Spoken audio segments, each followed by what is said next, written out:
Ezequiel, capítulo 16. Este capítulo es realmente largo, es muy largo.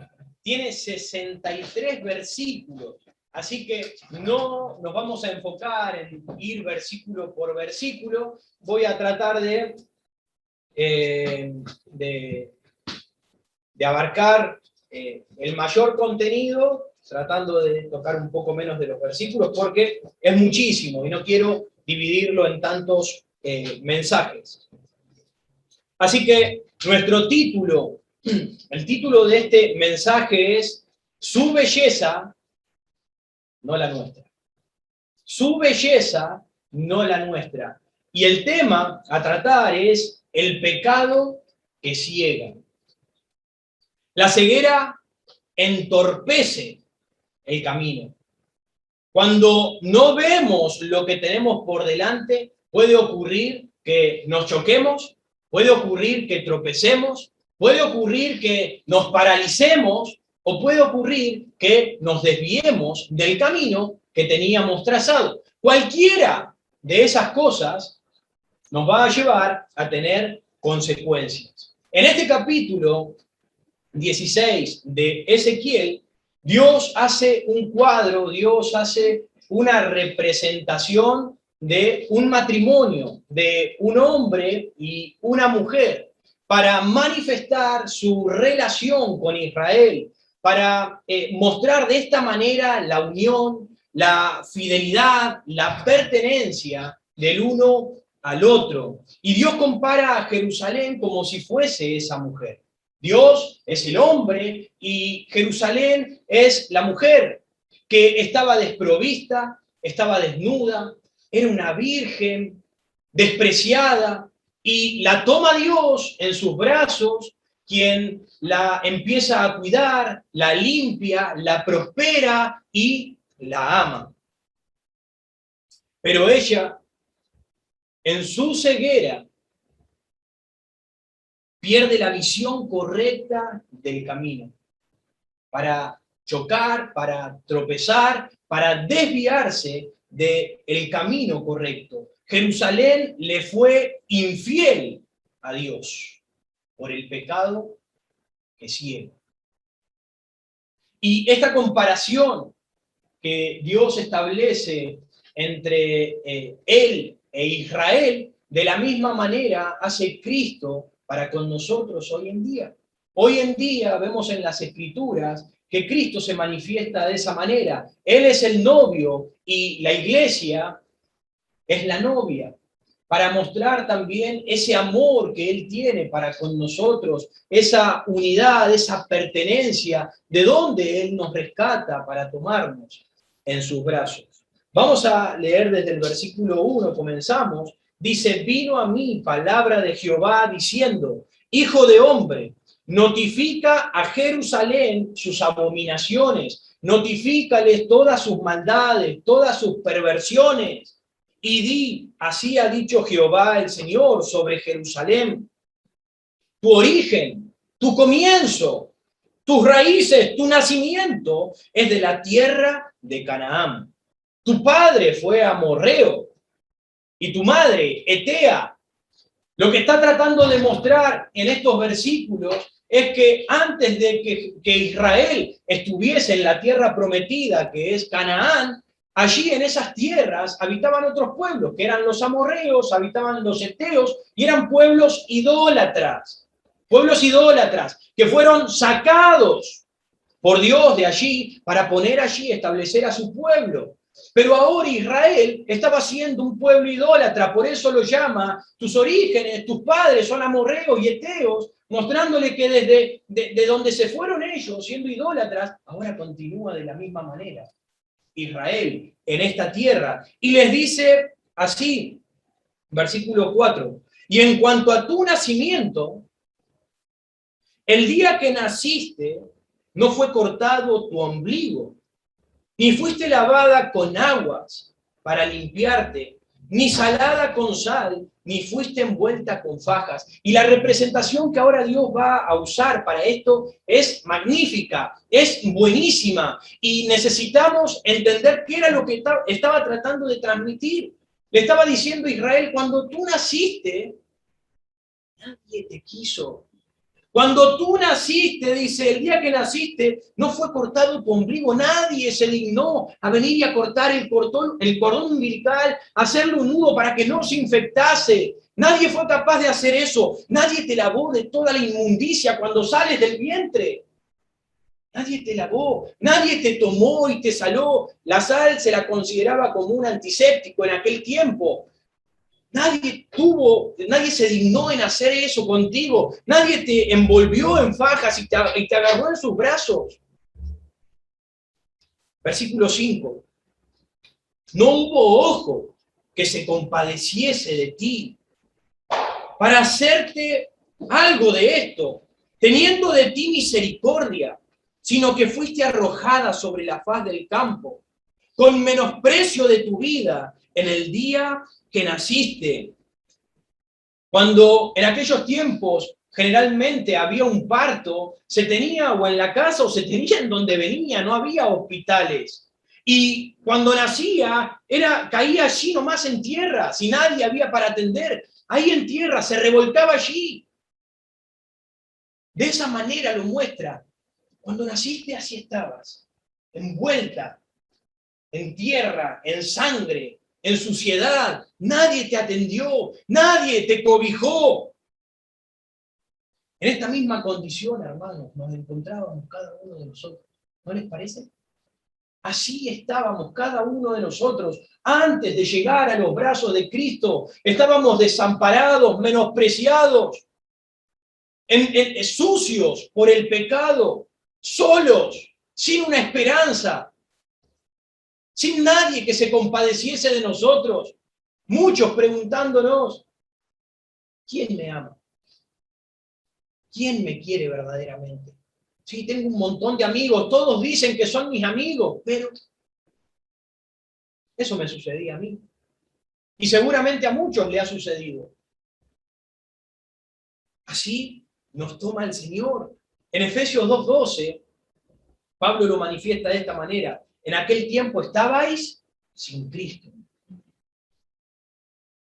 alejados de la ciudadanía de Israel y ajenos al pacto de la promesa, sin esperanza y sin Dios. De esa misma manera que Israel nos encontrábamos cada uno de nosotros. Pero, versículo 6, dice, y yo pasé junto a ti.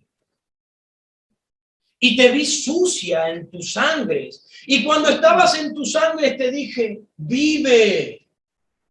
Sí, te dije, cuando estabas en tus sangres, vive. Ahí vino el Señor, ahí intercede el Señor, nos ve con ojos de amor, con ojos de misericordia, y nos tomó en sus brazos para limpiarnos, para salvarnos. Y dijo, vive, vive, yo tengo misericordia de ti.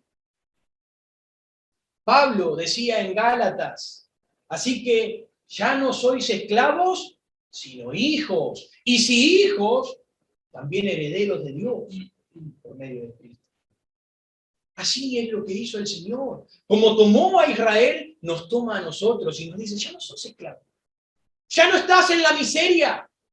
Ya no eres un don nadie, donde nadie te presta atención, donde nadie te quiere. Ahora ya no eres así. Ahora eres heredero. Ahora eres hijo. Ahora perteneces al Señor. Ahora tienes una posición. Ahora tienes una esperanza. Como lo hizo con Israel, lo hacen también con nosotros. Miren el versículo 7. Versículo 7. Te hice multiplicar como la hierba del campo y creciste y te hice grande y llegaste a ser muy hermosa. Hasta ahí nomás. El Señor agarró a Israel, la empezó a multiplicar, la empezó a prosperar, la empezó a hacer grande, así como con cada uno de nosotros. Puso una esperanza, nos dio vida eterna, nos dio gozo, nos dio paz, nos dio una posición en Cristo. Versículo 8. Y pasé yo otra vez junto a ti y te miré. Y he aquí que tu tiempo era tiempo de amores. Ya estabas crecido, ya estabas crecida. Era tiempo de encontrar un amor. Y extendí mi manto sobre ti y cubrí tu desnudez y te di juramento y entré en pacto contigo, dice Jehová el Señor, y fuiste mía. Cuando nos habla en el versículo 8, y extendí mi manto sobre ti y cubrí tu desnudez, nos habla acerca de matrimonio. Dios tomó a Israel para unirse en matrimonio. Hay un ejemplo, no hace falta que lo busquen, se los leo, en Ruth capítulo 3, versículo 9, dice, entonces él le dijo, ¿quién eres? Y ella respondió, yo soy Ruth, tu sierva. Extiende el borde de tu capa sobre tu sierva, por cuanto eres pariente cercano. Ruth era viuda, su marido había muerto, y ahora ella necesitaba continuar con la descendencia, continuar con el nombre de su marido, y para eso necesitaba buscar a un pariente, a uno que correspondiera. Y encontró a este hombre Boaz, y le dijo, extiende tu manto sobre mí. Le está diciendo, tómame por esposa. Ahora tómame para que yo sea tuya, para que nos unamos, para que seamos uno, para que tengamos una comunión. Así hizo Cristo con nosotros. Él estableció su iglesia. Dicen las Escrituras que Cristo la edificó. Cristo nos puso en ella para que nosotros el día de mañana seamos su esposa, para que nos unamos con Cristo, para que seamos uno, para que haya comunidad, para que haya unidad, para que nos desarrollemos en ella. ¿Se dan cuenta la comparación de Israel y cada uno de nosotros? Versículo 9. Te lavé con agua y lavé tus sangres de encima de ti y te ungí con aceite. Esto representa el cambio total de la condición de Jerusalén, siendo desprovista y sucia, a ser prosperada, lavada y amada por Dios. Versículo 10 al 13. Estoy yendo rápido para poder completar. Versículo 10 al 13 dice, y te vestí de bordado, te calcé de tejón, te ceñí de lino y te cubrí de seda. Dios dice, te di lo mejor. Te di la mejor vestimenta que pueda haber. Esa te entregué a ti. Versículo 11. Te atavié con adornos y puse brazaletes en tus brazos y collar en tu cuello. Puse joyas en tu nariz y zarcillo en tus orejas y una hermosa diadema en tu cabeza.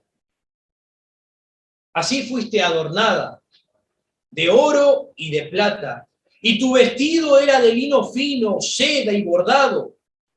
Comiste flor de harina hasta tu alimentación. Te di todo lo mejor.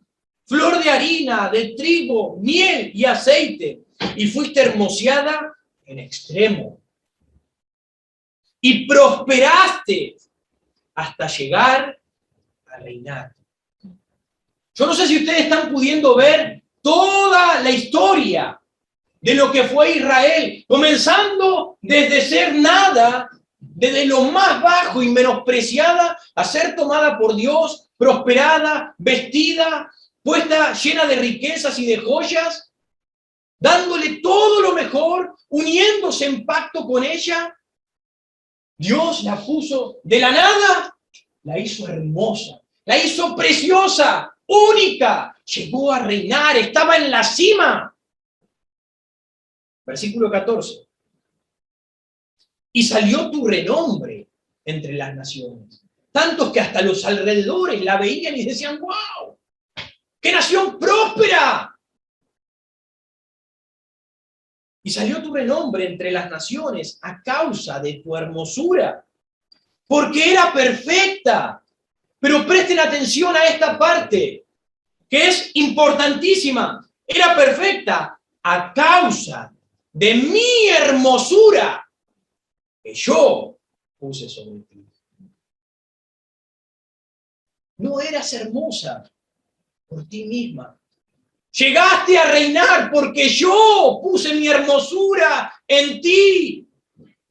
Ella no llegó a ser próspera por sus cualidades. Ella no llegó a ser hermosa por sus encantos y su gracia. Ella no llegó a reinar por su poder y sabiduría. Ella llegó a estar en la cima solamente porque Dios puso toda su belleza. La belleza de Dios estaba sobre Israel. Por eso es que llegó a ser lo que era.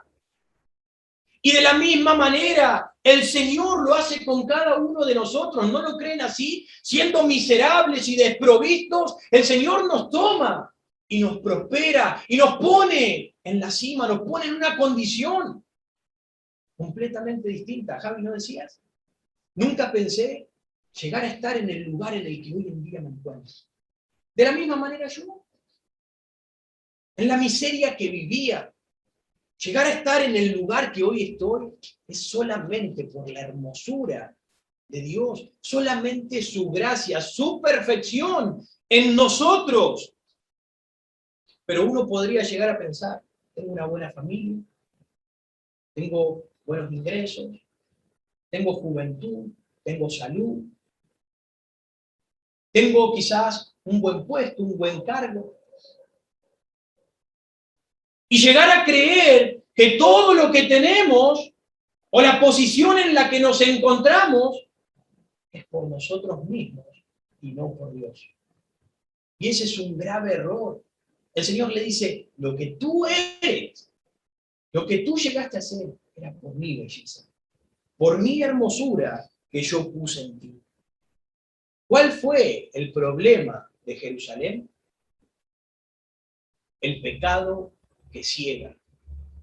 El pecado que no deja ver. ¿Cuál era ese pecado? La soberbia, el orgullo, el llegar a pensar, el llegar a creer que no tengo necesidad ya de Dios. En su momento Dios nos tomó, teníamos necesidad, pero ahora ya no. Estamos en una posición, puede llegar a suceder también cuando uno está bien espiritualmente y tiene conocimiento y llegar a pensar, ya no, ya estoy bien. Ojo, llegamos a donde estamos solo por el Señor. Miren el versículo 15, y el pero siempre arruina todas las cosas. Porque todo lo hermoso que Dios había hecho, dice, pero confiaste en tu hermosura. Orgullo. Llegaste a creer que lo que tenías lo habías obtenido por vos mismo. Dice, y te prostituiste a causa de tu renombre, y derramaste tus fornicaciones a cuanto pasaron, suyo eras. Dios la compara con una prostituta y dice, te prostituiste. El prostituirse es, yo doy sexo a cambio de dinero. Tú me das dinero y yo me brindo hacia la persona. Eso es la prostitución. Entendamos que Dios está haciendo una comparación. Dios está mostrando con algo terrenal para enseñarnos el significado espiritual. Lo que estaba diciendo es que Israel abandonó a su marido, abandonó a su esposo, a Dios lo dejó para irse en pos de las naciones, para irse en pos de los ídolos, en pos de todo el mundo, abandonando al Señor. Tanto fue su orgullo, que Dios la compara a Jerusalén con Sodoma, con la ciudad de Sodoma. ¿Recuerdan a Sodoma en Génesis? Dice que tal era la corrupción, la perversión que había en esa ciudad, que Dios cuando la miró dijo, la voy a consumir. Hizo descender fuego y azufre del cielo hasta consumirla desde los cimientos, por la maldad que había allí. Y no solo la compara con Sodoma, también la compara con Samaria. Recuerden que Israel estaba, luego del reinado de Salomón, se divide en dos. Estaba Samaria y estaba Jerusalén, tribus divididas en ambos lados. Ahora, Samaria, parte de Israel, era una parte corrompida, era una parte impía de Israel, donde la mayor parte de todos los reyes que tuvieron allí eran malos, eran apartados de Dios, y por ende todo el pueblo era idólatra. Y Dios la llega a comparar con Sodoma y con Samaria, pero no para ponerlas a la par, sino para decirles, Sodoma y Samaria son un poroto, son así de chiquititas, comparado con el pecado, con la ceguera que tenía Jerusalén. Miren, versículo 48. Versículo 48.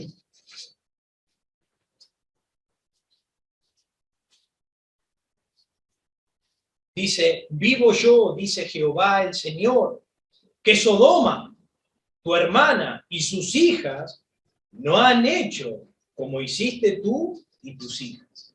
Dice, sos peor. Sos más sucia, sos más asquerosa ante mis ojos que ellos. He aquí, versículo 49, que esta fue la maldad de Sodoma, tu hermana. ¿Qué dice? Soberbia. La soberbia fue la que llevó a Sodoma a ser destruida, y de la misma manera para Jerusalén.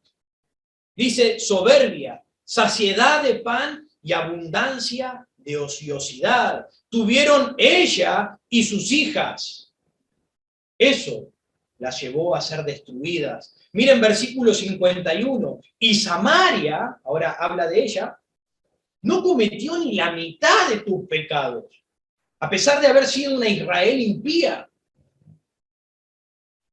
Porque tú multiplicaste tus abominaciones más que ellas y has justificado a tus hermanas con todas las abominaciones que tú hiciste. Vos terminaste justificando la maldad de todos ellos. Por tu soberbia, por tu pecado. Miren el versículo 16, otra vez volvemos.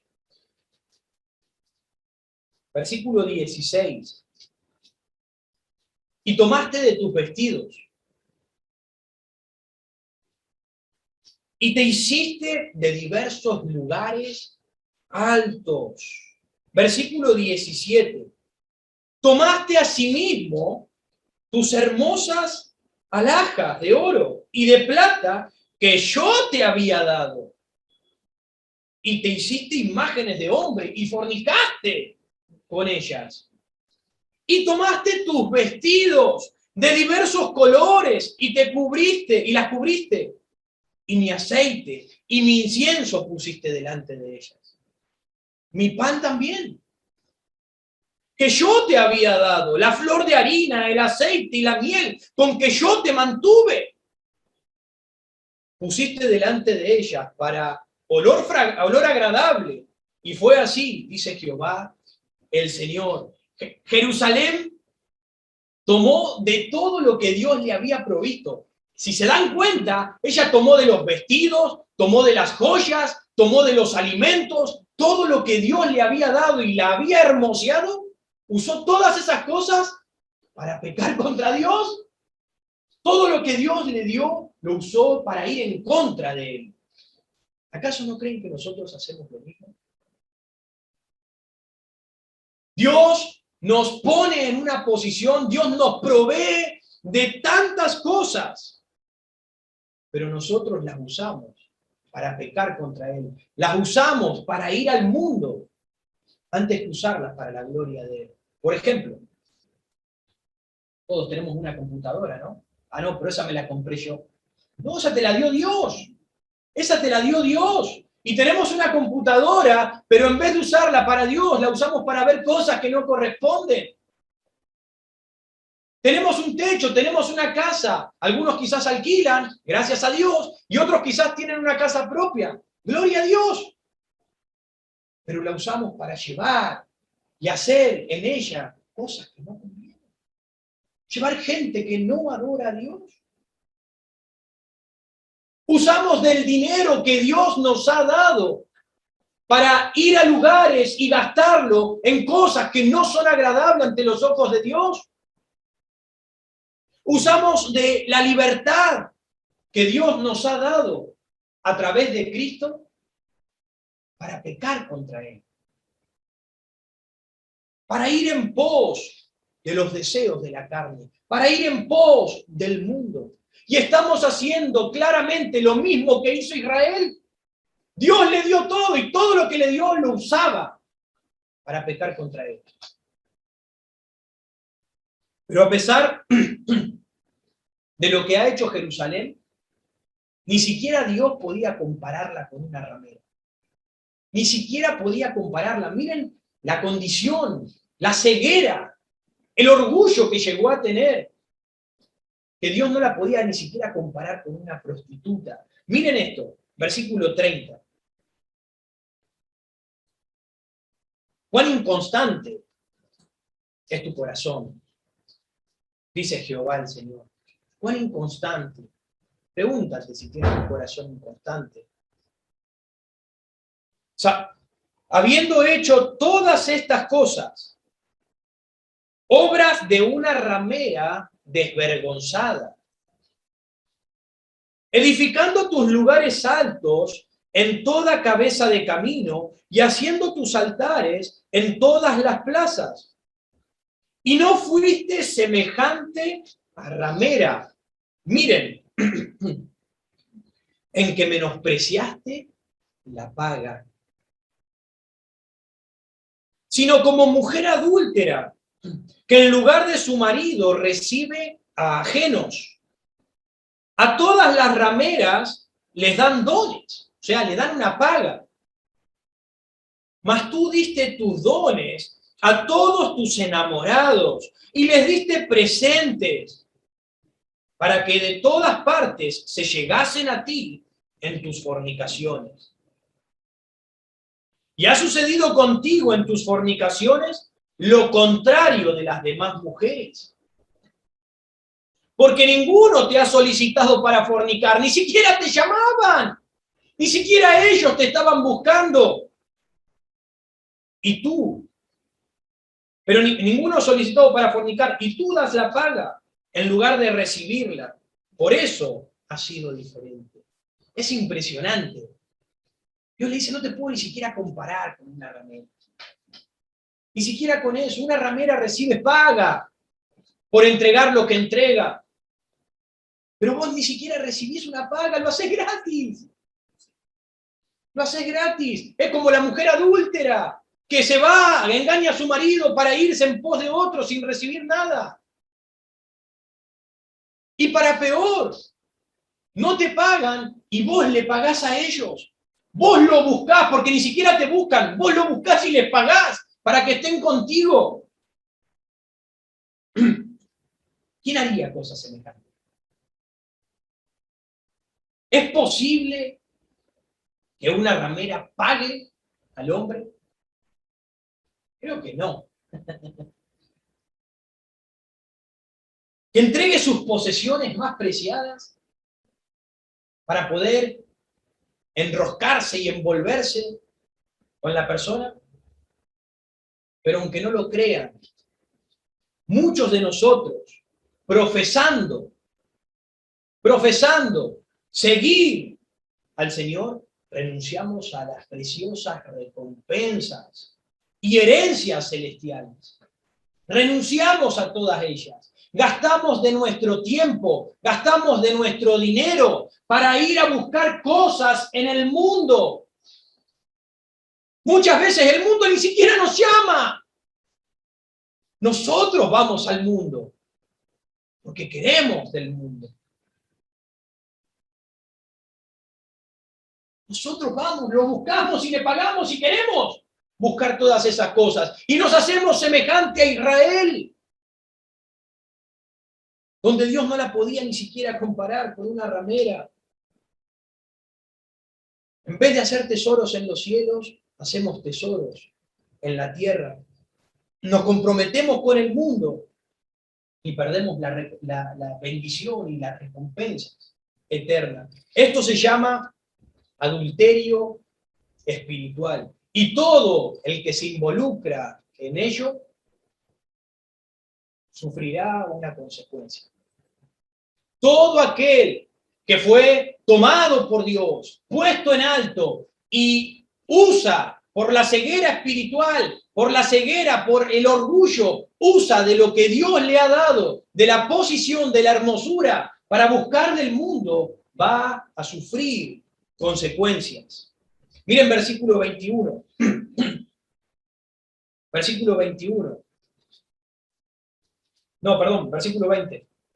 Además de esto, tomaste tus hijos y tus hijas que habías dado a luz para mí y los sacrificaste a ellas para que fuesen consumidos. ¿Eran poca cosa tus fornicaciones? Para que degollases también a mis hijos y los ofrecieras a aquellas imágenes como ofrenda que el fuego consumía.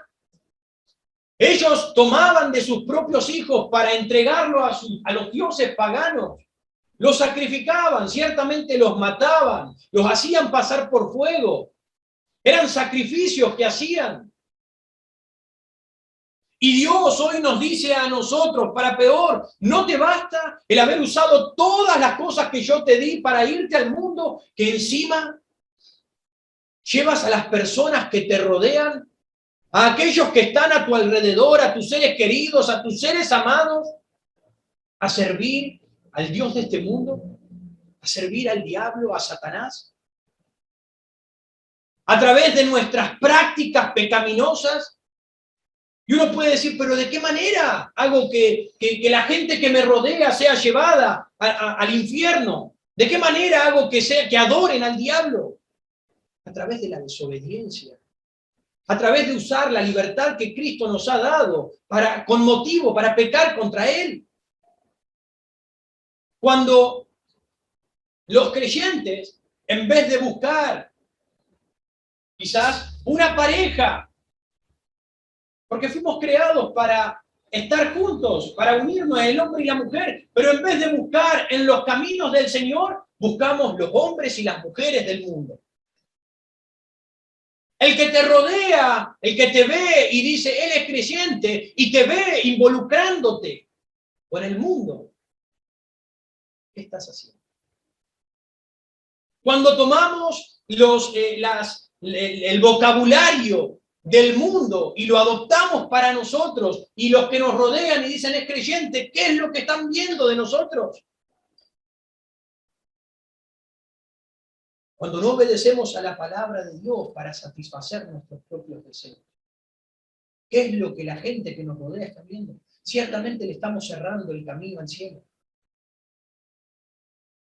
Ciertamente se los estamos cerrando. Y quizás crean que soy extremista, pero es la verdad de Dios. Estamos llevando a las personas que nos rodean a que en vez de que alaben a Dios, los estamos entregando a alabar al diablo, porque ellos ven nuestras conductas impías y desobedientes. Recuerden lo que dijo Juan: no améis al mundo ni las cosas que están en el mundo. Porque si alguno ama al mundo, el amor del Padre no está en él. Dice, porque todo lo que hay en el mundo, los deseos de la carne, los deseos de los ojos y la vanagloria de la vida, no viene de Dios, no provienen del Señor. Santiago dice, oh almas adúlteras, ¿no sabéis que la amistad con el mundo es enemistad contra Dios? Cualquiera que se considere amigo del mundo debe considerarse amigo de Dios.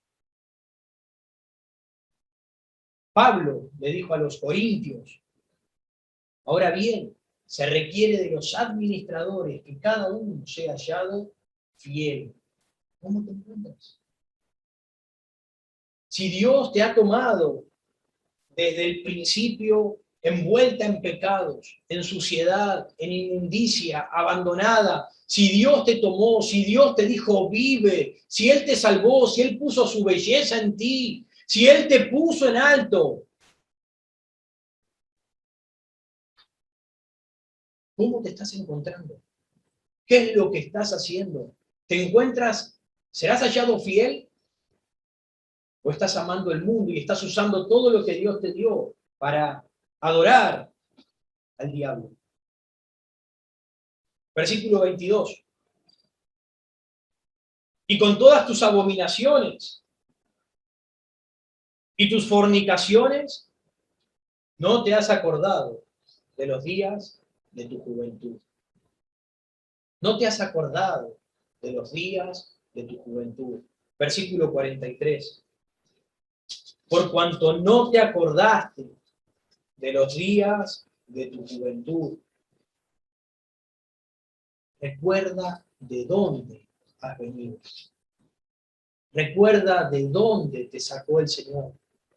Necesitamos, hermanos, parar y recordar todo lo que el Señor, las bellezas, lo que el Señor ha hecho en nosotros. Es necesario que lo hagamos para que la ceguera no nos domine, no nos atrape, para que no domine en nosotros el orgullo y nos desviemos de los caminos del Señor. Versículo 27. Por tanto, he aquí que yo extendí contra ti mi mano y disminuí tu provisión ordinaria y te entregué a la voluntad de las hijas de los filisteos que te aborrecen, las cuales se avergüenzan de tu camino deshonesto.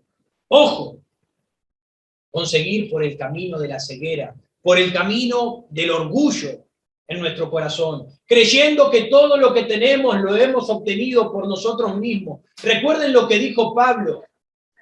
Dios toma a lo vil, a lo menospreciado, a lo débil, a lo necio. Él toma eso para poner en nosotros, para mostrar en nosotros su grandeza, su poder, su sabiduría.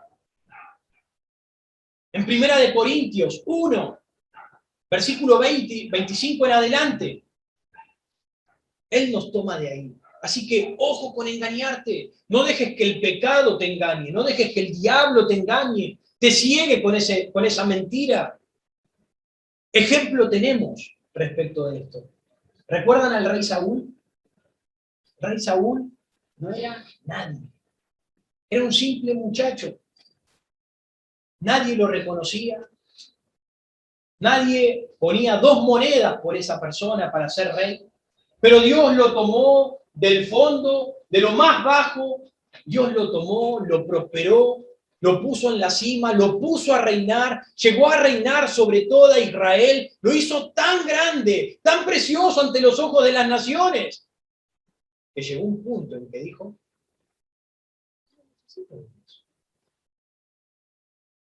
ya no necesito de Dios. Y eso lo llevó a que Dios quitara su mano de provisión. Dios quitó su mano y él empezó a caer a pique. Fue avergonzado, fue entregado a sus enemigos. De la misma manera sucederá con cada uno de nosotros si no prestamos atención a esta condición.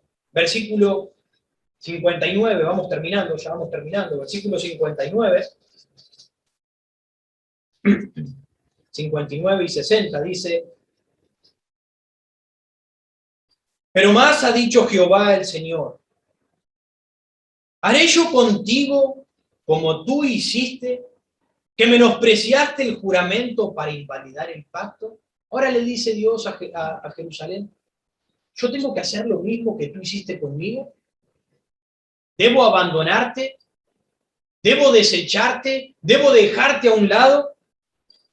Versículo 60. Antes, dice, No lo voy a hacer.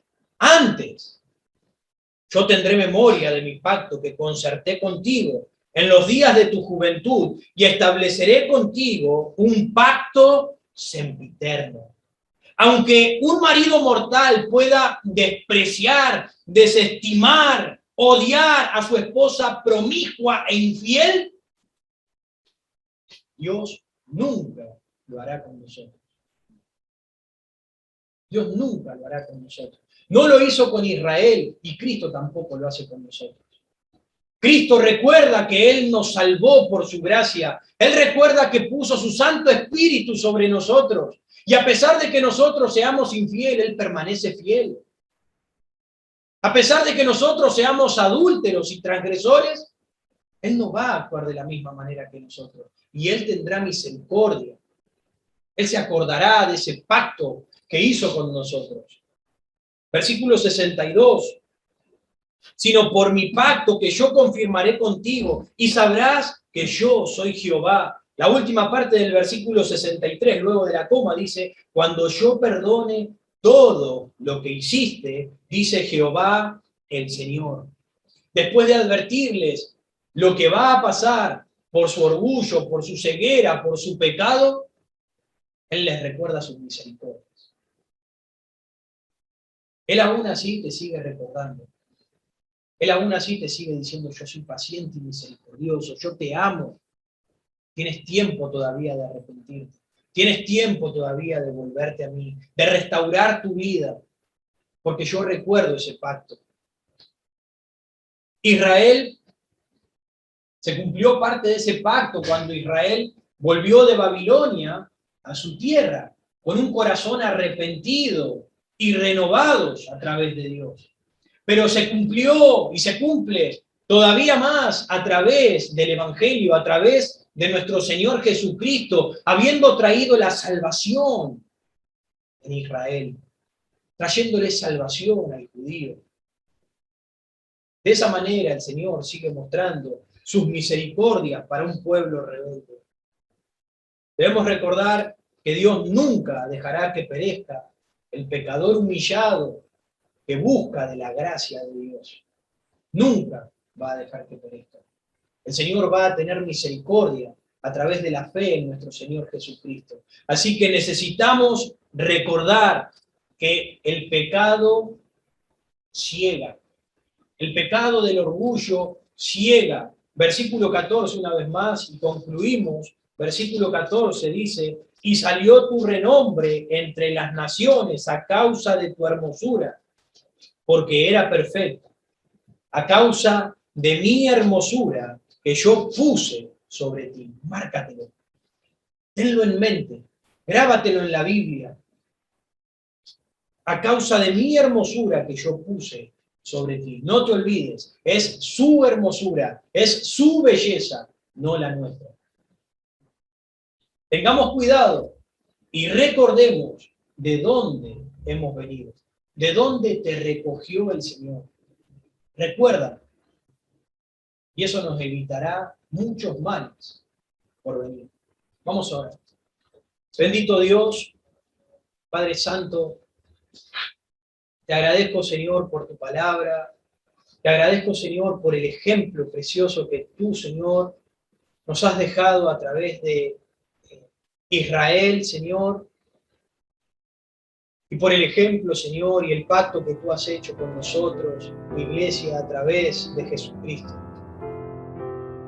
Padre Santo, ayúdanos, Señor. Ayúdanos a recordar y agradecer, Señor, de dónde tú nos has sacado, Padre. Ay, Señor, gracias por tu salvación. Gracias, Señor, porque me diste una vida nueva. Porque me cambiaste, Padre. Me sacaste de la perdición, mi Dios. Y me has prosperado, Señor. Me has dado una familia. Me has dado un nuevo camino, una nueva vida, Señor. Porque me has tenido por fiel para servirte. Para guiar a tu pueblo, Señor. Gracias, Padre. Ayúdame a no cometer el error, la ceguera, Señor, el orgullo de creer que tengo algo por mí mismo, Señor. Ayúdame a recordar, Padre. Ayúdame a no usar todas las bendiciones que tú me has dado para usarla en contra tuya, Señor, para engañarte a ti con el mundo. Ayúdame, Señor, ayuda a tu pueblo, ayúdanos a ser fieles a ti, Señor. Te amamos. Gracias por tu hermosura, Padre. En el precioso nombre de Jesús.